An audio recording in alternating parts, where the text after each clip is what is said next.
Well, good evening, Internet. I do hope this finds you well. Tonight we're taking a little look at a very influential figure in blues music, guitar music in general. This is the late, great John Mayall. Not all of you are going to be familiar with this name, but John Mayall's Bluesbreakers were legendary as a finishing school for British blues musicians. So people like Peter Green, people like Eric Clapton, people like Mick Taylor from the Rolling Stones, all got their start here. And as I record this, he died quite recently, a couple of weeks ago. And I thought it would be quite nice to pay tribute by just taking a look at one of the songs from the legendary Beano album, which was of course Eric Clapton's first big break. So we're going to take a look at All Your Love. We are in the key of A minor for this one. We are using the A minor pentatonic, extending that out into position 2, and then up an octave. And I'm going to break this down lick by lick. So we're going to start with the first lick. So there I am on the 10th fret B, and I'm raking in there. 1, 2, 3, 4, and then tagging it with a little quarter tone bend on the C note. And that's taking me in between C and C sharp, so in between minor and major third. And then I'm going to go into the next. So that is the 10th fret on the B string, my root note. Going to bend that up a tone and a half. So you can practice that as a unison bend on its own if you like. And then up onto the high E at the 10th fret. So that's 10th fret E, bend up, come down, pull off back to the 8th, back to the 10th, back to the 8th, 10th on the B to 8th on the high E, and then down that 10th fret high E again, 8th fret high E, 10th fret B. Give that some vibrato, and then we're going to tag that with another quarter tone on the 8th fret high E. Then we're heading down to conventional 5th fret A minor pentatonic. So 8th fret B, then 5th on the E to 8 to 5th on the B. Then I'm going to roll that finger back to the 5th fret G. Then that's another quarter tone in between C and C sharp. Then down, interestingly, to the 7th fret A. So that's an E note, that's your 5th. And then I'm going to just tag that with a little double stop here, 5th fret on the G and B strings, and just slide that down. So far that gives us.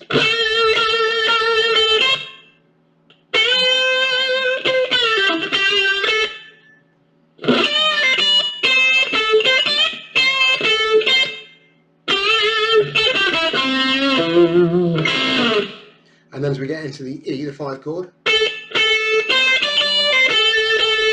so I'm going to play that at 10th fret on the B root note twice, then 8 to 10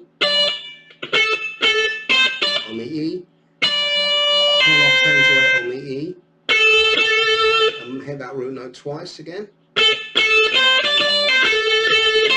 and then there's that 8th fret in between high E, 8th fret high E in between C and C sharp. Then we're going to jump up to the 17th fret.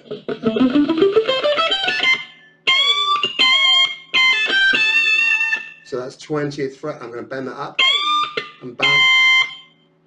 Then I'm going to pull off the 17th, down to the 20th fret E, and back up to the root note on the 17th fret high E. And then so what we're doing here is bending up 20th fret on the B, 17th fret on the high E, 20th to 17th on the B, and then 19th fret on the G, going to bend that up, and back down to 17th fret, and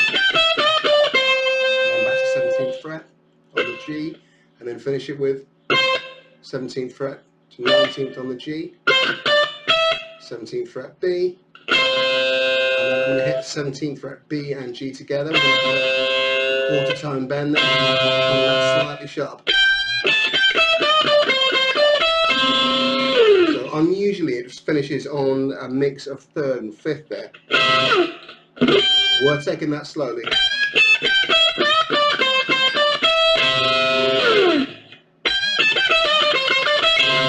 So now I'm going to play the whole thing slowly.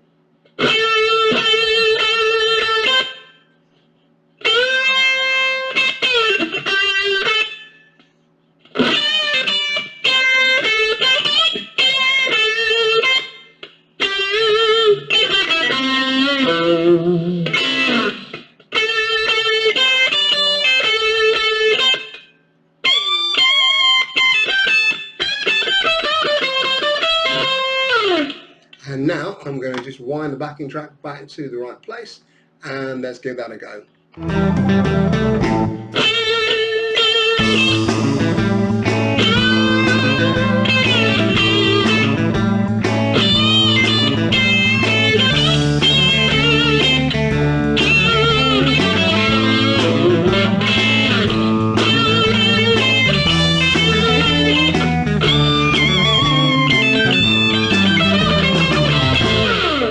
And there we go. I hope you enjoyed that. Don't forget to like, share, subscribe.